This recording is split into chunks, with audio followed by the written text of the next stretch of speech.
Bienvenue à ce cycle de 4 conférences intitulées Troubles psychiatriques et cliniques psychanalytiques. Autant de monde, un projet que j'avais à cœur d'inviter des analystes pour nous parler de leur pratique clinique. Donc c'est un cycle, il y a 4 conférences, ça va se déployer sur cet été. La prochaine est en août et les 2 suivantes en septembre. Et j'ai choisi comme thème la question des manuels diagnostiques en psychiatrie et d'aborder 4 grands thèmes, à savoir les schizophrénies et les psychoses, c'est le thème d'aujourd'hui. L'autre thème concernera les troubles anxieux, les troubles de la personnalité, le suivant les troubles anxieux et les troubles de l'humeur. Voilà, je tiens à remercier la direction, le RFSM pour avoir soutenu cette initiative. Je remercie aussi toutes les personnes qui ont contribué. Je remercie le docteur Lipiec qui a beaucoup aidé dans l'organisation. Il n'est malheureusement pas présent aujourd'hui, il est en vacances. Ce sera lui qui présentera la prochaine fois. Je remercie aussi le docteur Emmerle, malheureusement qui n'est pas présent aujourd'hui, et aussi le docteur Seidel, qui fait office de caméraman, qui est pédopsychiatre et psychanalyste à Lausanne et qui m'a passé de demander. Voilà. Donc, j'ai le plaisir d'accueillir Michel Paco et M. Jacques Bory, qui vont nous parler de la schizophrénie et des troubles psychotiques. Cette présentation, quelques mots. Madame Michel Paco est psychologue et psychanalyste installée à Lausanne. Elle a travaillé durant de longues années dans un service du département de psychiatrie à Lausanne. Elle est enseignante, elle fait partie du comité directeur pour les diplômes de psychanalyse organisés par l'Université de Lausanne. Voilà. Pour M. Jacques Bory, il est psychologue et psychanalyste installé à Lyon. Il donne régulièrement des conférences, il écrit dans diverses revues psychanalytiques. Il est enseignant au programme d'études cliniques, le BECL, organisé par le professeur Constance Hermé à Genève. Et il est aussi enseignant à la section clinique de Lyon, donc c'est des formations cliniques d'orientation d'académie. Voilà, je vous cède la parole, merci d'avoir accepté l'invitation. Donc je suis content d'être venu ici dans cette réunion, c'est la première fois de ma vie que je viens, avec plaisir, j'en vois la beauté, et que je me réjouis de son intérêt pour le lien entre la psychanalyse et la psychiatrie, qui a été, à une certaine époque, beaucoup plus intense que maintenant. Et donc, qu'il puisse y avoir aujourd'hui un renouveau de cet intérêt me paraît essentiel. Ceux qui ont l'expérience de cet échange, par exemple à travers les présentations de malades faites par un psychanalyste à l'hôpital, comme je l'en fais à Lyon ou à Genève, savent quel intérêt cela peut avoir pour éclairer notre pratique. Alors, si je me suis proposé de vous parler du terme de schizophrénie, c'est quelque chose de plus connu en psychiatrie que la psychose ordinaire, qui au fond est un terme d'invention récente, visant à décrire, comme Louise vient de le rappeler, les conditions généralisées d'une certaine modalité psychotique de notre époque. La schizophrénie, elle, est beaucoup plus ancienne. Elle est beaucoup plus ancienne, mais cette année, nous fêtons le 100e anniversaire de la schizophrénie. Comme vous le savez, elle a été inventée en 1911. Et en Suisse, en plus, par Eugène Bleuler, donc, comme vous le savez certainement. Et cette invention, qui a un siècle, doit nous frapper, parce que l'invention de ce terme par Bleuler a eu un grand succès, puisque aujourd'hui encore, malgré le démantèlement de la psychiatrie classique par la classification moderne, ce terme n'a pas disparu, ni même du DSM d'ailleurs. Autrement dit, il montre une résistance particulière qui, me semble-t-il, mérite qu'on s'y intéresse. Lorsque Bleuler invente ce terme de schizophrénie, ce qui dominait à l'époque, c'était la classification de Crépin. La classification de Crépin, qui utilisait principalement le terme de démence précoce. Donc, le remplacement de démence précoce par schizophrénie n'est pas une simple mutation linguistique. Ça met l'accent sur un point capital. Au fond, la démence précoce de Créplin, qui notait fort justement qu'il y a souvent des déclenchements au passage de l'âge adulte de ce type de pathologie. La démence précoce de Créplin, c'était une façon de dire qu'on était dans le registre de la démence. Il y a quelque chose à la fois d'origine organique et non évolutif, qui notait en quelque sorte le destin du sujet, en quelque sorte.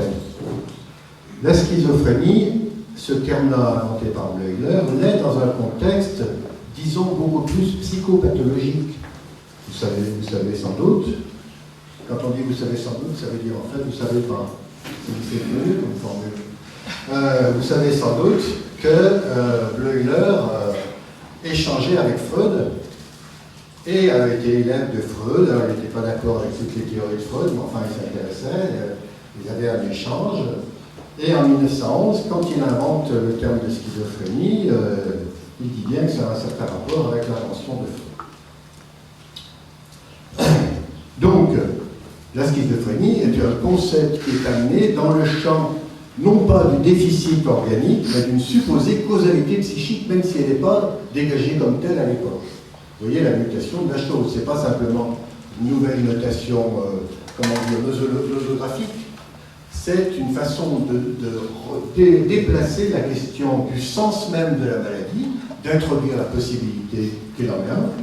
Ce n'est pas un simple déficit ou une maladie héréditaire, selon le modèle du 19e siècle de la paralysie générale, etc. Mais que c'est une pathologie qui peut avoir une dimension psychique. Et, précisons encore un point qui me semble capital à comprendre, c'est que lorsque Bleuler définit la schizophrénie, il le définit en particulier à partir de 5 items à repérer. Un de ces items est l'autisme.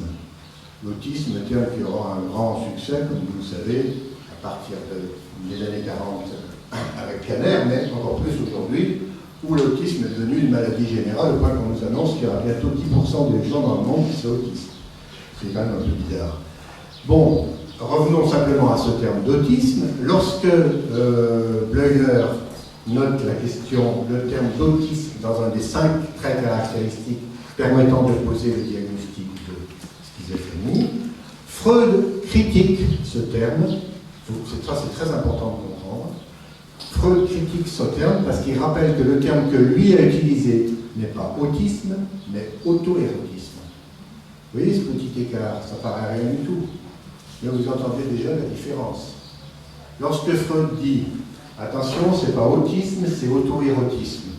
Autrement dit, c'est mettre l'accent non pas tant sur l'autisme qui serait le sujet enfermé sur lui-même, etc., mais sur l'auto-érotisme, c'est-à-dire qu'il y a une jouissance érotique de se satisfaire soi-même. Une jouissance fermée sur elle-même. Vous voyez que ce n'est pas la même chose, parce que l'auto-érotisme, ça fait référence à la cause sexuelle. Et donc on peut dire que l'apport constant de la psychanalyse à la psychiatrie, à travers Freud et Lacan en particulier, ça sera de remettre dans la question de la causalité psychique l'idée qu'il y a une causalité sexuelle. Auto-érotisme n'est donc pas équivalent à autisme. Ce terme de schizophrénie, donc, Freud le prendra à son compte, tout à fait, et Lacan aussi, même si ses débuts ont été faits autour de la paranoïa. Comme lui le rappelait, sa thèse en 1931 sur la paranoïa d'autopunition.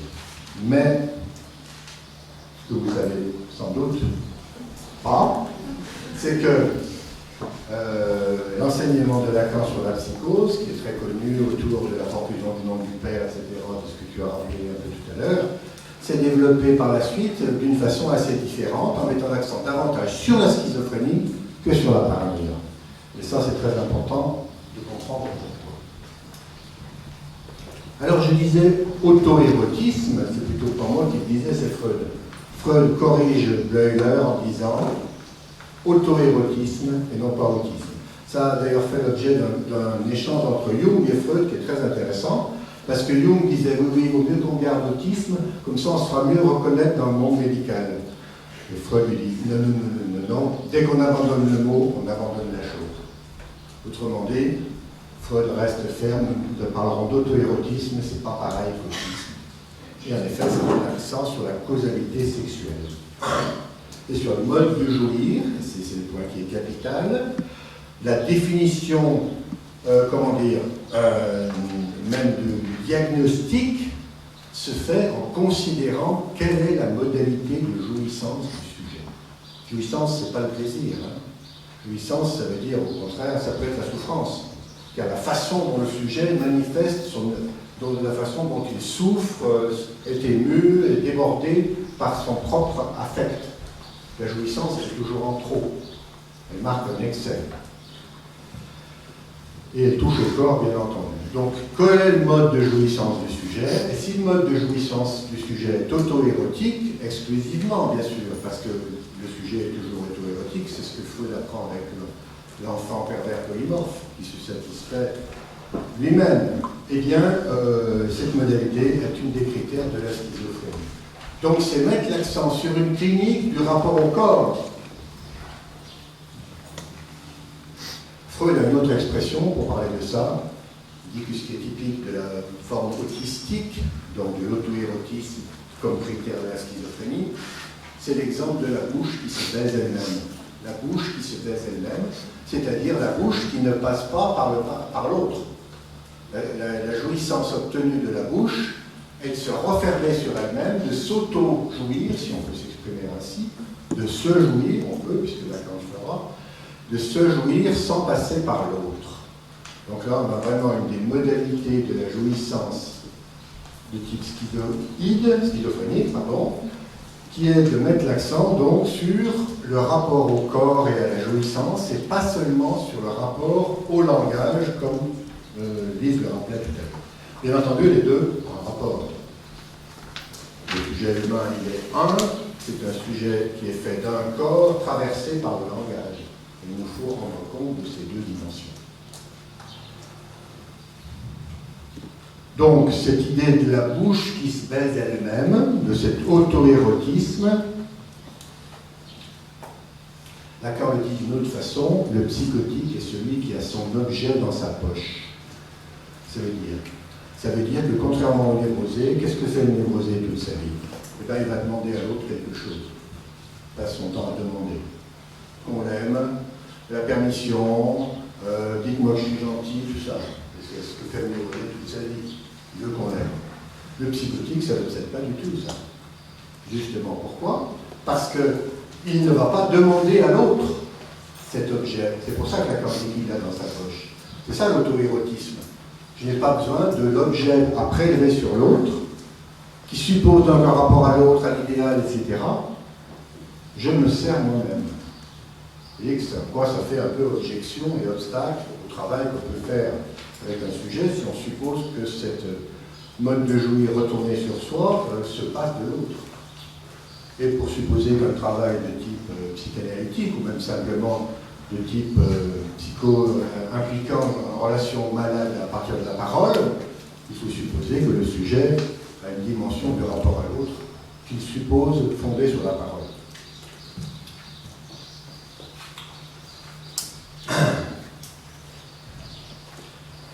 Donc, ce qui différencie fondamentalement, là je fais une petite clinique différentielle schizophrénie paranoïa, puisqu'au fond c'est les deux modalités de la psychose les plus classiquement repérées, et de façon pertinente d'ailleurs, parce que c'est tout à fait juste de voir la différence. C'est ce que Lacan définira en 1972 dans la préface aux mémoires du président Schreber.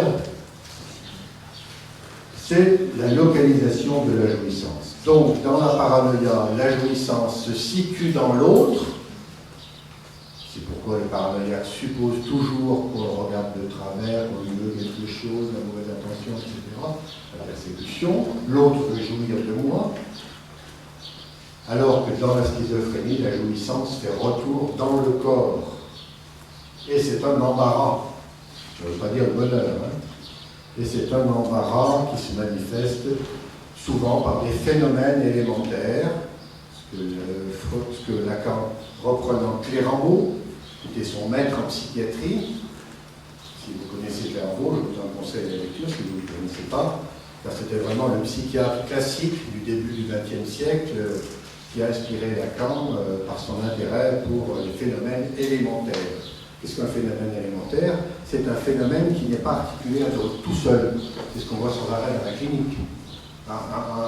Le sujet a mal quelque part, il a un mot qui sort tout seul, il n'y a pas l'articulation, ce qui fait la construction symbolique d'habitude dans un discours, et qui permet, comme fait le névrosé, d'articuler ce qui arrive à l'autre, supposer un sens. Le phénomène est élémentaire en tant qu'il se réduit à lui-même. Ce que Lacan appelle S1, signifiant tout seul, qui peut être aussi bien un phénomène psychosomatique, un phénomène de corps, etc. Lorsqu'il est réduit à lui-même, c'est-à-dire à l'élément, et que donc il a une dimension extrêmement énigmatique, généralement, car aucun sens n'est proposé pour répondre de cette énigme-là.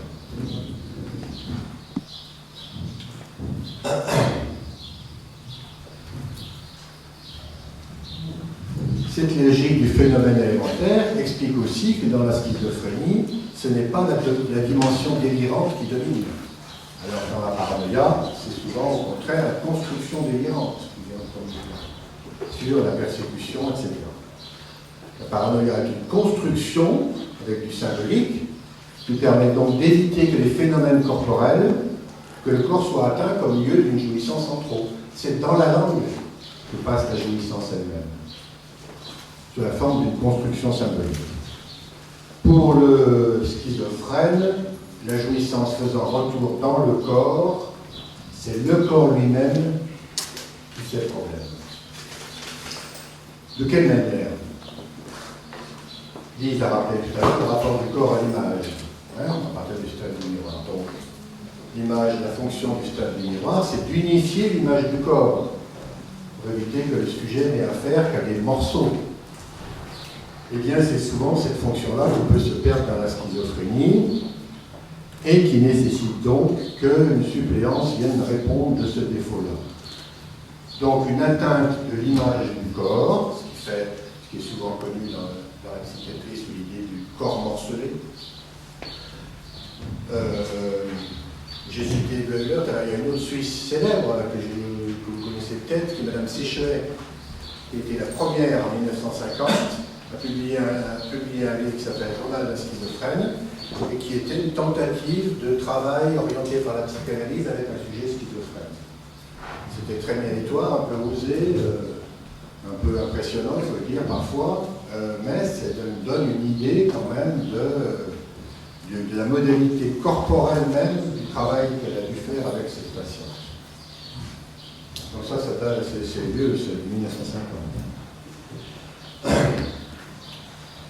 Donc, des phénomènes corporels qui peuvent être du registre de l'image, du défaut d'image, du défaut d'unité du corps, et qui peuvent être du registre même des organes. Les organes même, c'est-à-dire ce qui permet de respirer, de marcher, de manger. Et là, nous avons toute une série de troubles qui affectent le corps même du sujet, et qui ne sont pas sans rapport avec la structure en tant que celle-ci est un rapport au langage. Dans son article qui s'appelle L'étourdi, Lacan dit ceci: le schizophrène doit faire fonction de ses organes sans le secours du discours établi. Ça paraît compliqué, mais c'est pas si compliqué que ça. Autrement dit, on revient au problème, le schizophrène doit trouver un usage du corps pour les choses les plus simples, qui nous paraissent, nous, naturelles. Alors, en fait, c'est une construction. Et, comme il n'est pas, cet usage n'est pas transmis par l'autre préalable, puisque sa position subjective est de se retirer dans la jouissance coupée de l'autre, eh bien, il doit construire une suppléance pour donner fonction à ses organes. Je vous en donnerai un exemple ou deux, si vous voulez, à la fin de mon exposé. Donc, ce que je viens de vous dire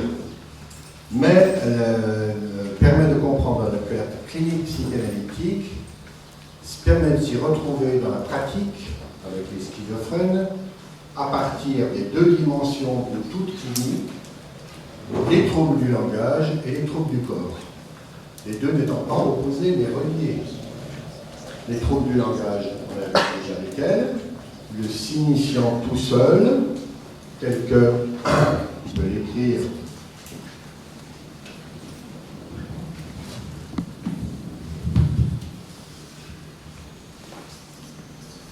c'est un phénomène élémentaire, signifiant tout seul, le mot qui part tout seul, qui n'est pas articulé à un deuxième signifiant qui permet de donner sens. Le sens, pour avoir du sens, pour tenir un propos sensé, il faut au moins deux signifiants.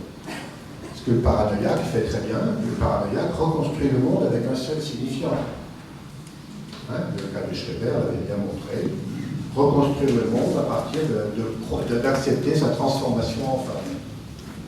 Donc on reproduit du sens, rétroactivement, à partir de cette articulation. Dans la schizophrénie, il n'y a pas cette articulation. Le sujet reste donc aux prises avec un signifiant isolé et donc avec aussi le corps en tant que la pulsion ne passe pas par l'autre. Le circuit de la pulsion est auto-érotique et ne passe pas par l'autre. Il ne passe pas par la demande, ça revient à peu près au même.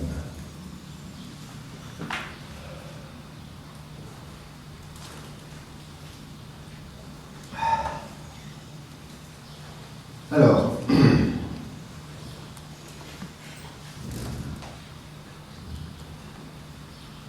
vous voyez que le problème, en effet, avec ces sujets, lorsqu'on veut travailler avec eux, c'est déjà qu'ils puissent avoir un intérêt pour la parole, pour l'interlocution. Ça, c'est aussi à nous de le proposer, bien sûr. Parce que aussi dans la psychose schizophrénique, vous avez une dimension que Lacan a mis en valeur, qu'il appelle l'ironie. Si vous avez discuté avec des psychotiques versant schizophrénique, vous avez peut-être noté ça. Une certaine tendance à ironiser. Contrairement au paranoïaque qui, lui, alors vraiment n'a aucune ironie. Il y croit dur comme fer. L'ironie, ça marque en effet une certaine monstration de l'inconsistance de tous nos discours. Je vais vous donner un exemple. Un patient qui était tout à fait, alors vraiment très très fou, au point où il faisait souvent des crises telles que ça l'obligeait à être hospitalisé.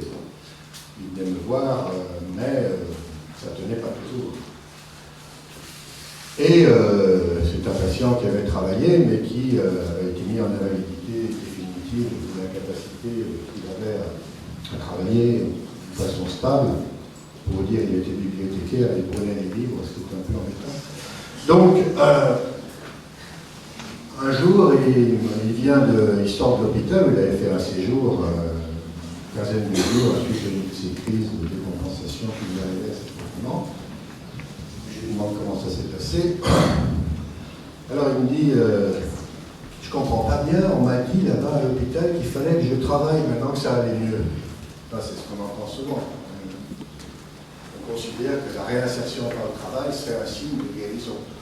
Ça peut être vrai, mais si on le fait systématiquement, ça peut être tout à fait dangereux aussi. Et donc, je lui dis, mais qu'est-ce que vous leur avez dit quand ils vous ont dit ça? Alors, la réponse qu'il a faite, je trouvais absolument formidable. Il leur a dit, mais pourquoi voulez-vous que j'aille travailler? Puisque je travaille déjà. Alors, le médecin me dit, qu'est-ce que vous faites? Eh bien, je vais 3 fois par semaine dans mon psychanalyse. Vous voyez l'ironie de la chose. Elle portait sur l'intention de l'autre. Dès que vous avez une intention, une bonne intention, bien entendu, chacun sait, c'est toujours une bonne intention, l'intention. C'est-à-dire que vous voulez bien de l'autre, vous avez une idée de ce qui serait bien pour lui, et l'idée qu'on a généralement, c'est que c'est bien de travailler, d'être intégré, de prendre des fonctions sociales, etc., sans que le sujet ait eu la moindre occasion de vous dire que ça ne lui convenait pas, eh bien, vous pouvez être sûr que le sujet, lui, ne va pas vous rater et pointer, en quelque sorte, l'inconsistance de ce propos. Il y en avait un autre qui était, c'était le même patient, il me dit aussi un jour, je ne comprends pas, on m'a dit dans le service que le médecin-chef m'a dit, écoutez, c'est un peu comme une famille, le service, le médecin-chef c'est un peu comme votre père, et l'infirmière-chef c'est un peu comme votre mère. Alors, il me dit, mais je comprends pas, parce que j'ai dit à l'infirmière chef, puisque vous êtes un peu comme ma mère, est-ce que je peux blottir sur vos jus? Elle a refusé. Allez, je comprends pas. Vous voyez la logique? Et il me semble qu'il est absolument juste, vous voyez, c'est ça qu'il faut entendre. C'est entendre le point où le sujet décroche de l'idée commune de l'autre. Et c'est là qu'il nous dit une vérité. L'idée commune de l'autre, c'est ce qu'on croit comprendre, le bon sens, les idées générales. Tout ça, si on peut s'en passer, c'est mieux. C'est la condition pour entendre la singularité de chacun. Donc cette dimension de l'ironie, elle marque la façon dont le sujet se décroche de l'autre du sens commun. Le sens commun, qu'est-ce qu'il fait? Qu'est-ce que c'est le sens commun? Comme Freud l'explique bien, on peut se comprendre que parce qu'il y a le refoulement. Le refoulement, c'est ce qui fait que tout ce qui est notre singularité, notre mode de jouir privé, hop, on le refoule, ça reste discret dans l'inconscient, et grâce à ça, on peut causer avec le voisin. Parce que si l'inconscient se manifestait en permanence, le pauvre voisin, qu'est-ce qu'on lui dirait? Donc il vaut mieux que ça reste un peu refoulé. Et la condition de l'échange civilisé, c'est le refoulement.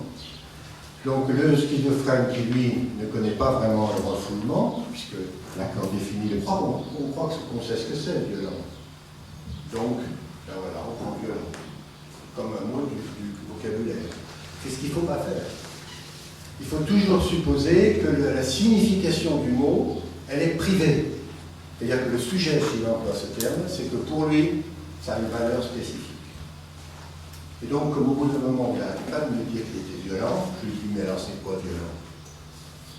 Et là, il me regarde avec des grands yeux un peu étonnés. Il me dit, mais c'est très clair, violent, c'est un viol mêlant. Et donc, c'est un pur usage du S1, le signifiant tout seul. Il ne faut pas croire que ça rappelle un autre signifiant qui les expliquerait.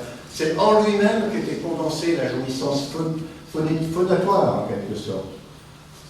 Violence, ça veut dire un viol mêlant. Donc vous voyez que ce n'est pas du tout ce qu'on croit. Et à ce moment-là, en effet, il s'agit pour nous de pouvoir être suffisamment disposés à l'énigme que présente le patient, c'est-à-dire supposer que le savoir est de son côté et non pas du nôtre, c'est-à-dire commencer par ne pas trop comprendre, pour permettre que quelque chose, qu'il puisse dire quelque chose qui le concerne.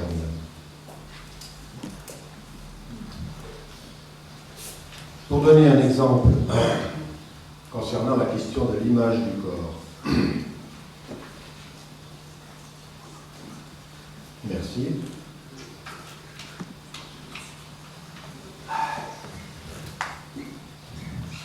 Par d'une patiente que je reçois, qui est adulte, qui a 40 ans et qui a une vie apparemment normale, elle est mariée, elle a des enfants, elle est médecin, elle reçoit des gens toute la journée.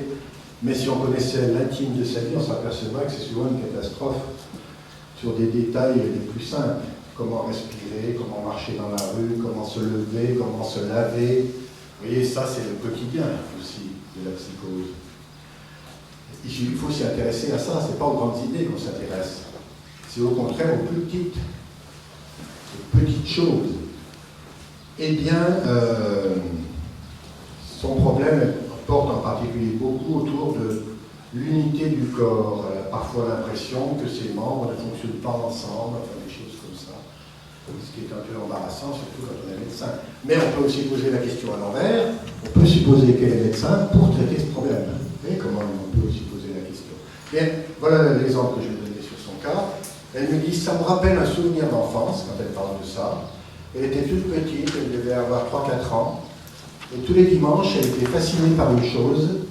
C'était sa mère qui ramenait à la maison le poulet à faire pour faire à manger, le poulet dominical, si vous voulez, à faire à manger pour toute la famille. Et qu'est-ce que faisait la mère? Elle découpait le poulet, hein, les cuisses, les morceaux, les os, et elle restait fascinée devant cette image du corps démembré. Et pendant très longtemps, ça l'angoissait énormément, au point où elle était obligée, toute seule dans son coin, de faire tout un travail de dessin pour essayer de reconstruire l'image du poulet rassemblé. Donc elle dessinait des morceaux de poulet et essayait de trouver le principe unificateur qui fait que, avec une cuisse, un os, une épaule, etc., on obtient le poulet, le 1. Vous voyez le problème du 1. Le 1 s'est perdu, il faut le produire. C'est un travail. Et là, on a un exemple, je trouve, tout à fait typique du travail que ce sujet devait faire, c'est-à-dire de reconstruire ce qu'elle appelle les planches d'anatomie, et on peut supposer que c'est aussi là qu'elle a forgé son destin de médecin, par l'intérêt du corps à construire, c'est-à-dire à réunifier à partir de ces débris découpés par la gentille maman qui fait le poulet du dimanche, et qui ne savait pas que pour son enfant c'était un moment terrible de ce démembrement sous son nez, où le 1 du corps se perdait et qu'elle perdait en effet la fonction de l'unité même liée à l'image. Lorsque vous n'avez pas une image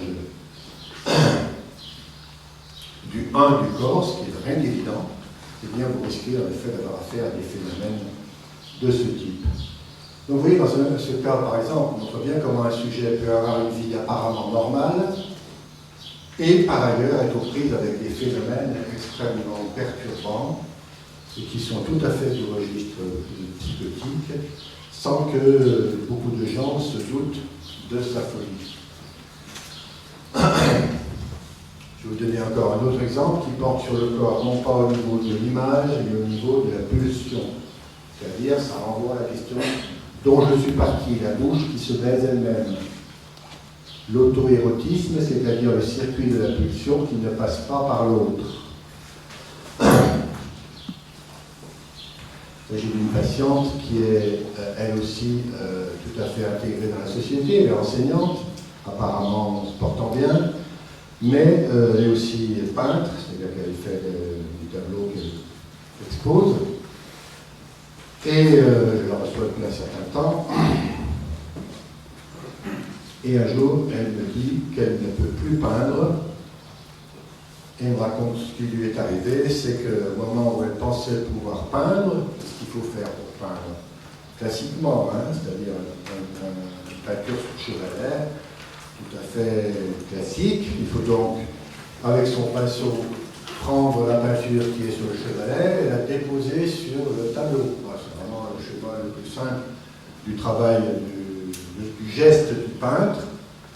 Et à ce moment-là, ce qu'elle avait fait, alors qu'elle pratiquait ça depuis longtemps, ce qu'elle avait fait à sa grande surprise, c'est qu'elle avait pris la peinture qui était sur son chevalet et qu'elle l'avait bouffée. Tout simplement. Donc, on a ici un court-circuit de la peinture. C'était un court-circuit qu'il faut prendre à la lettre, c'est-à-dire que ce n'était pas seulement que le circuit qui est hors du corps permet le geste et la séparation,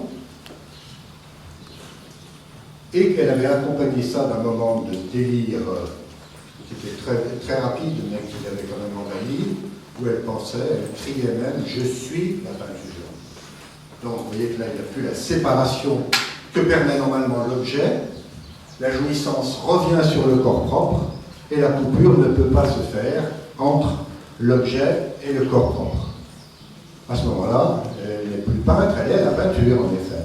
Elle n'est plus peintre, c'est-à-dire celle qui pose un acte de séparation entre le corps et l'autre, en produisant un nouvel objet, mais elle devient la chose même. Alors, par la suite, ce symptôme retombera, elle pourra en parler autrement, mais on voit bien ici ce que peut être le court-circuit de la jouissance pulsionnelle lorsque ça revient sur le corps et que cela donne ce type d'embarras dont je viens de vous donner un exemple. Donc vous voyez quelle est notre fonction ici, je reçois cette personne. Les trois sujets dont je viens de vous parler, ce sont tous des sujets qui ont fait des séjours à l'hôpital psychiatrique. Donc c'est pas du tout, il ne s'agit pas d'opposer la pratique psychanalytique et la psychiatrie, au contraire, de montrer comment l'un et l'autre peuvent avoir une fonction tout à fait un point de rencontre, y compris au niveau de chaque cas, au cas par cas. Parce qu'il est évident qu'il y a certains sujets que ça ne peut pas suffire parfois d'aller voir un psychanalyste. Il faut qu'ils aient le soutien de l'institution, il faut qu'ils aient le soutien d'une médication, ça c'est tout à fait utile. C'est même indispensable.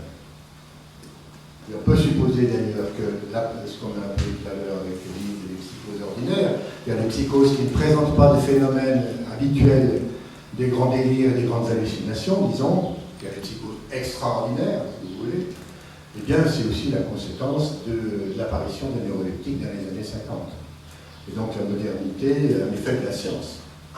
Mais nous recueillons ça, parce que la science, comme nous le savons, ne guérit rien du tout, elle peut tamponner certains moments d'excès, mais nous recueillons ça pour faciliter le moment subjectif, c'est-à-dire le moment où le sujet peut répondre de ce qui lui arrive.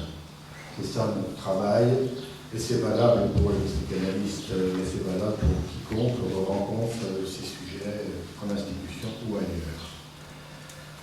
Bien, je propose de m'arrêter là et on pourra ouvrir la discussion à partir de ce que nous avons apporté. Voilà.